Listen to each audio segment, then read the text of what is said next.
many of you know, Henry Lerdahl and I have been best buds since we go to Scouts together 8 years ago in 5th grade. But that wasn't where our adventure began. I've known Henry since before I can remember, and that's not just a figure of speech. Henry and I have known each other since Lone Mountain Preschool, yet we didn't actually become friends until 2nd grade. In fact, Henry and I hated each other our first 2 years of school. He was a bully. Can you imagine that? In 2nd grade, we began geeking out with each other and enjoyed an after-school science class called Tree Frog Treks. I was a little out of my comfort zone at first because I hadn't come to terms with my inner nerd. In fact, that's probably the reason that Henry and I became such good friends.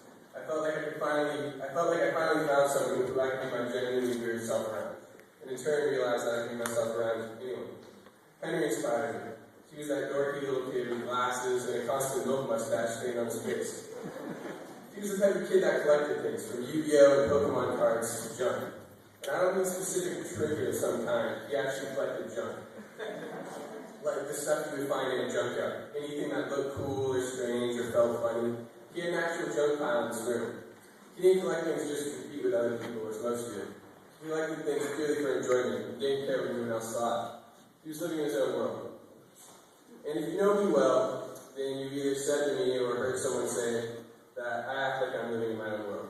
So when Henry and I started hanging out, our worlds literally collided. We could be Power Rangers fighting off an alien threat, or elves from Lord of the Rings. Our fantasy world could take us anywhere. It was so engrossing that sometimes we would forget what was real and what wasn't.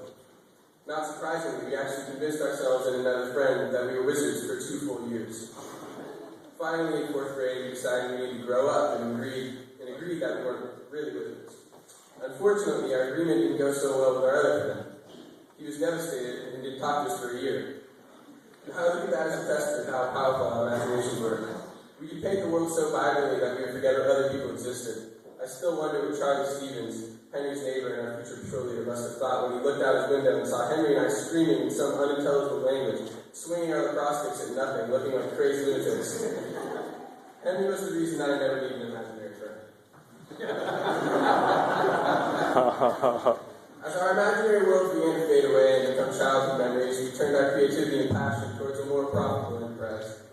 We began making duct tape everything, from shoes to wallets to one of Henry's more brilliant ideas, the mask.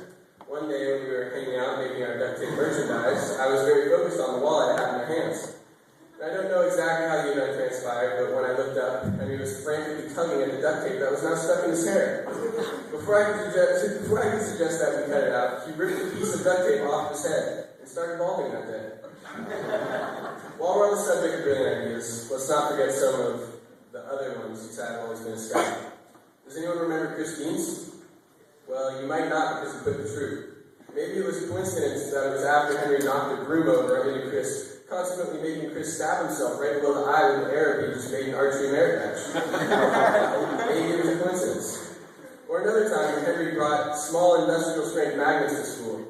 See, Henry had to test out how powerful the magnets were, so he did the most logical thing.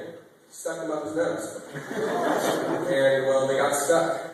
He had to go to the hospital and get them out, and if he hadn't gone in time, he would have ended up with a hole in the cartilage of his nose.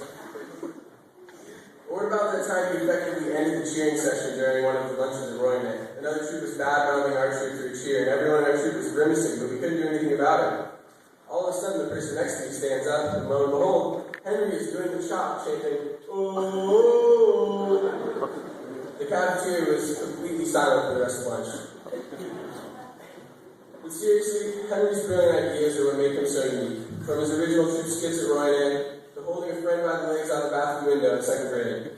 Henry's been the reason for so much of my entertainment and so many fond memories. From preschool to middle school, to Vietnam, and back to high school. Henry's been an amazing friend, and I want to congratulate him on attaining the prestigious rank of Eagle Scout. Good job catching up, and I can't wait to see where I'm at.